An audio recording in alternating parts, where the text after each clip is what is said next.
नमस्कार मित्रों, आपके अपने YouTube चैनल में आपका स्वागत है। प्रेम एक न एक बार हर इंसान की जिंदगी में जरूर होता है। प्रेम करना गलत नहीं है, लेकिन हद से ज्यादा प्रेम करना आपको बर्बादी की तरफ लेकर जाता है। हद से ज्यादा प्रेम मतलब आप अपनी आंखों पर पर्दा डाल देते हैं। फिर आपको अच्छे या बुरे का फर्क पता नहीं चलता है। बहुत समय पहले की बात है। एक नगर में तुलसीदास नामक एक युवक रहता था। वह युवक जवान था और दिखने में बहुत सुंदर था। जब वह 16-17 साल का हुआ तो उसकी शादी हो गई और जो तुलसीदास की पत्नी थी उसका नाम था रत्नावली। शादी हो जाने के बाद तुलसीदास अपनी पत्नी से बहुत ही ज्यादा प्रेम करने लगा था। तुलसीदास दिन भर 2 गायों को चराने जाता और जब घर पर लौट कर रहा था तो घर पर अपनी पत्नी को नहीं पाता तो वह चिंतित हो जाता। वह अपनी पत्नी को चारों तरफ ढूंढने लगता और जब उसकी पत्नी उसे मिल जाती तब उसे चैन आता था नहीं तो वह परेशान ही रहता था। तुलसीदास दिन भर गाय चराता, लेकिन गाय को चराते चराते वह दिन में भी अपनी पत्नी को ही याद किया करता था।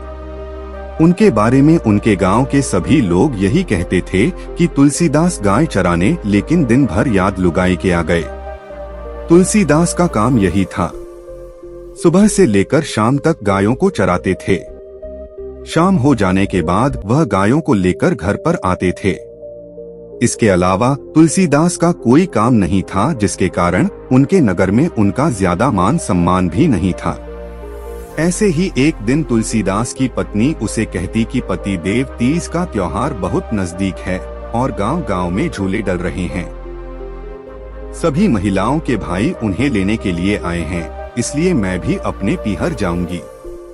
पत्नी की बात सुनकर तुलसीदास अपनी पत्नी से कहते हैं, प्रिय, यदि तुम मुझे छोड़कर चली जाऊंगी तो मैं कैसे रहूंगा? तुम्हारे बिना तो मुझे एक पल का भी चैन नहीं मिलता। मैं एक पल भी नहीं रह सकता। लेकिन रत्नावली कहती है, पिताजी, कुछ दिनों की बात है। कुछ दिन रुककर मैं वापस चली जाऊंगी।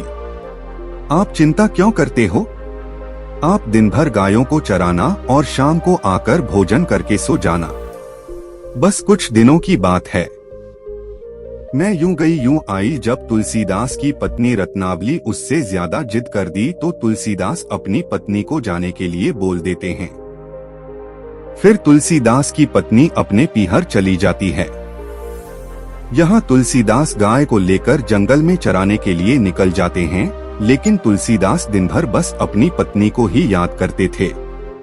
ऐसे में उसका दिन तो निकल जाता, लेकिन जब शाम होती तो अपनी गायों को लेकर घर पर आता तो उसे अपने घर के दरवाजे बंद दिखाई देते तो वह अपनी पत्नी को आवाज लगाता। उसे याद आती कि उसकी पत्नी तो पीहर चली गई है। यह देखकर तुलसीदास चिंतित हो जाते।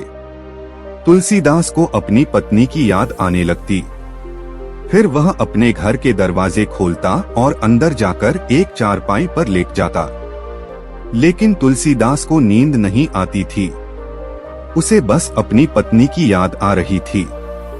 तुलसीदास को उसका ही घर खाने को दौड़ रहा था। तभी कुछ देर बाद मूसलाधार बारिश शुरू हो गई।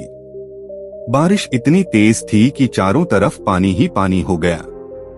जब बारिश कभी कम हुआ तो तुलसीदास अपने घर से निकलते। तुलसीदास घर से निकलते हैं तब रात्रि का दूसरा पहर चल रहा होता है।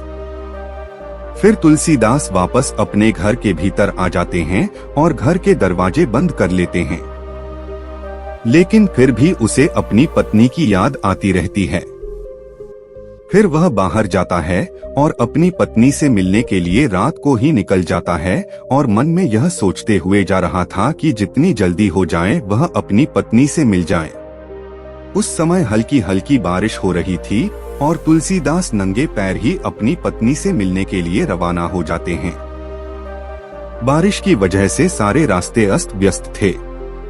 रास्ते में कीचड़ ही कीचड़ भरा हुआ था और तुलसीदास नंगे पैर ही दौड़े जा रहे थे। तुलसीदास के पैर में 1 घंटा लग जाता है। पत्थर लग जाता है। वह पूरी तरह से कीचड़ में समा जाते हैं। ऐसे ही तुलसीदास चलते चलते आधे रास्ते में पहुंच जाते हैं। आधे रास्ते में जब पहुंचते हैं तो तुलसीदास के सामने नदी आ जाती है। तेज बारिश होने की वजह से नदी अपने उफान पर थी। नदी में पानी का बहाव इतना तेज था कि मानो वह हर किसी को बहाकर ले जाए। तुलसीदास नदी के किनारे खड़े हो जाते हैं और सोचने लगते हैं कि इस नदी को पार करके मैं अपनी पत्नी तक कैसे पहुंच जाऊंगा। लेकिन मुझे उसके पास पहुंचना बहुत जरूरी है और जब तक मैं अपनी पत्नी से नहीं मिलूंगा मुझे चैन की सांस नहीं मिलने वाली है। तुलसीदास नदी के किनारे खड़े होकर यही सोच रहे थे। तभी तुलसीदास को नदी में एक नाव जैसी चीज बहती हुई दिखाई देती है। वह बहती हुई चीज तुलसीदास की तरफ आ रही थी। उसको देखकर तुलसीदास अपने मन में विचार करते हैं, मेरी पत्नी रत्नावली कितनी समझदार है। वह भी मुझसे बहुत प्रेम करती है। उसको भी मेरी याद बहुत आ रही थी, इसलिए उसने मेरे लिए भेज दिया ताकि मैं आसानी से नदी पार कर लूं। लेकिन असल में वह नाव नहीं थी। वह तो एक मुर्दा था जो पानी में बहता हुआ आ रहा था और तुलसीदास मुर्दे को नाव समझकर उस पर सवार हो जाते हैं। पानी के बहाव के साथ धीरे धीरे बहते हुए तुलसीदास नदी को पार कर लेते हैं। उसको सिर्फ और सिर्फ अपनी पत्नी ही दिखाई दे रही थी। मध्यरात्रि का समय हो चुका और तुलसीदास अपने ससुराल भी पहुंच गए थे। जब तुलसीदास अपनी ससुराल पहुंचे थे तो वह देखते कि घर के सारे दरवाजे बंद है। तुलसीदास को अंदर जाने का कोई भी मार्ग नजर नहीं आ रहा था। तुलसीदास मकान के पीछे जाते हैं और देखते हैं कि उसकी पत्नी जिस कमरे में सो रही है उस कमरे में बहुत कम रोशनी है और एक दीपक जल रहा है। और उस दीपक को देखकर तुलसीदास बहुत ही प्रसन्न होते हैं और सोचने लगते हैं कि मेरी पत्नी रत्नावली को भी नींद नहीं आ रही, उसे भी मेरी याद आ रही है, इसलिए अपने कमरे की रोशनी कम करके रखी हुई है और वह अभी भी जाग रही है। लेकिन अब तुलसीदास को चिंता सताने लगती है कि मैं अपनी पत्नी तक पहुंची तो पहुंचोगे, चारों तरफ से दरवाजे बंद है, सभी लोग सोए हुए हैं। तभी तुलसीदास की नजर ऊपर से लटक रही एक मोटी वस्तु पर पड़ती है। उसे देखकर तुलसीदास बड़े प्रसन्न होते और सोचते हैं कि मेरी पत्नी रत्नावली कितनी समझदार है। उसने मेरे ऊपर चढ़ने के लिए एक रस्सा लटका दिया, लेकिन वो रस्सा नहीं था। वह एक काला अजगर सांप था जो पानी के नाले में होकर लटका हुआ था। लेकिन तुलसीदास को अपनी पत्नी के प्रेम के आगे कुछ भी समझ नहीं आ रहा था। वह सांप को ही रस्सी समझकर उसे पकड़कर ऊपर चढ़ जाते और फिर वहां अपनी पत्नी के कमरे में चले जाते हैं। वहां जाकर देखते हैं कि उसकी पत्नी को गहरी नींद आ रही है। फिर वह अपनी पत्नी को जगाता है और उससे कहता है, रत्नावली मैं आ गया हूँ, अब तुम खड़ी हो जा। तुलसीदास की आवाज सुनकर रत्नावली की नींद खुलती है। वह देखती है उसके सामने उसका पति तुलसीदास बैठा हुआ है और वो तुलसीदास से कहती है, अरे मूर्ख इंसान, तो कैसा इंसान है जो आधी रात्रि में तुम मेरे कमरे तक आ गए। यदि तुम्हें आना ही था तो तुम दिन में आते, और अगर दिन में आते तो सारे लोग तुम्हारा सम्मान करते। लेकिन तुम तो एक चोर की भांति रात्रि में ही मेरे कमरे तक पहुंच गए। जितना प्रेम तुम मुझसे करते हो उतना तुम ईश्वर से करते तो आज तुम यहाँ पर नहीं होते। अपनी पत्नी के मुख से ऐसी बातें सुनकर तुलसीदास उनसे कहते कि तुम भी तो मुझसे प्रेम करते हो, तभी तो तुमने अपने कमरे में दीपक जला रखा है और नदी पार करवाने के लिए तुमने नॉनवेज, और हवेली के अंदर दरवाजा बंद होने के कारण तुमने मेरे लिए पीछे से रस्सी लटकाई ताकि मैं उसके सहारे ऊपर आ सको, तो भी तुम मुझसे इतना ही प्रेम करती हो। अपने पति तुलसीदास की बात सुनने के बाद रत्नावली और क्रोधित हो जाती है और अपने पति से कहती है, मैंने तुम्हारे लिए कोई नाव नहीं भेजी, नहीं मैंने कोई रस्सी लटकाई। तभी तुलसीदास अपनी पत्नी से कहते हैं, यह देखो अभी भी रस्सा लटका हुआ है। तब तुलसीदास की पत्नी उस रस्सी को देखती है। वह देखती है कि रस्सी नहीं है, वह तो एक काला सांप है जिसको पकड़कर तुलसीदास ऊपर चढ़े थे। वह अपनी पत्नी के प्रेम में इतने अंधे थे कि उन्हें यह होश भी नहीं था कि जिसे वह पकड़ रहे हैं वह रस्सी नहीं काला सांप है। इसके बाद तुलसीदास की पत्नी अपने पति से कहती है, तुम कितने मूर्ख हो जो तुमने एक मुर्दे को नाव समझकर नदी पार कर ली और एक सांप को रस्सी समझकर ऊपर चढ़ गए। तुम प्रेम में अंधे हो गए। यदि तुम इतना प्रेम ईश्वर से करते तो तुम्हारी मुक्ति हो जाती, तुम्हारा जीवन सार्थक हो जाता। अगर इतना लगाव तुम अपने स्वर से लगाते तो आज तुम बहुत बड़े ज्ञानी होते और सब लोग तुम्हारा सम्मान करते। तब तुलसीदास अपनी पत्नी रत्नावली से कहते कि प्रिय, भूखा व्यक्ति कभी नहीं देखता है कि भोजन झूठा है। प्यासा व्यक्ति कभी नहीं देखता कि नदी का पानी कैसा है। जब नींद आती है तो व्यक्ति यह नहीं देखता कि उसकी खाट टूटी हुई है। रत्नावली, मैं तुमसे प्रेम करता हूँ और तुम्हारे बगैर तो मुझे कुछ भी दिखाई नहीं देता। मुझे तो सिर्फ और सिर्फ तुम ही दिखाई देते हो।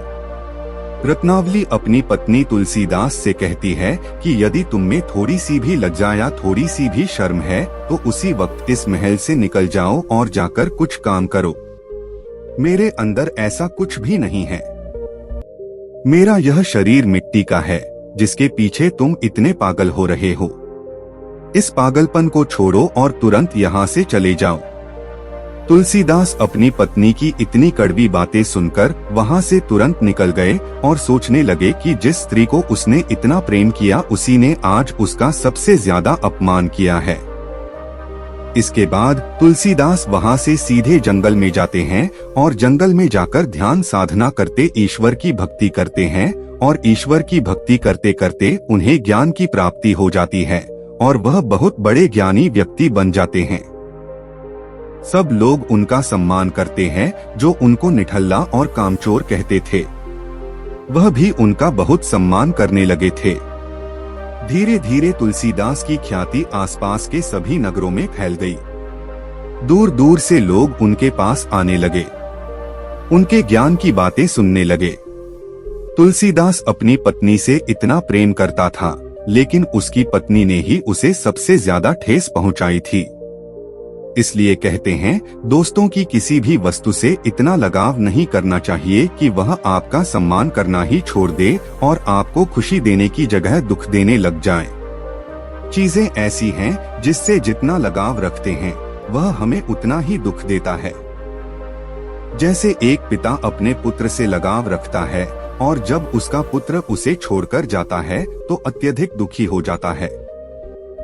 एक माँ अपने पुत्र से अत्यधिक लगाव रखती है जिसके कारण वह थोड़ा सा भी दूर होना सहन नहीं कर पाती।